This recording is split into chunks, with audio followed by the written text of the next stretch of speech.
Collecting basil seeds is really, really simple. You're going to wait until your basil is really dry, like these over here, and they've turned brown. Okay. And then you're going to get your fingernail here and just pull up.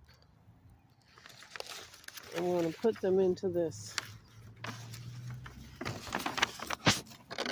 envelope right here. Pull up some more.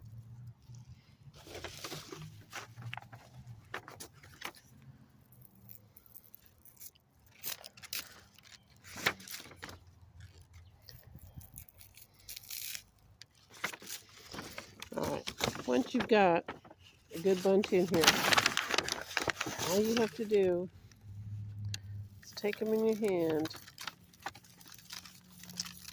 and crunch it together, and the little seeds will come out of the little pods.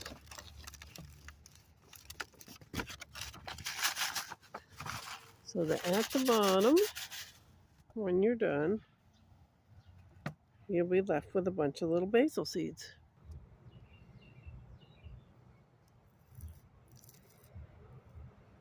Plenty of seeds to plant for next year.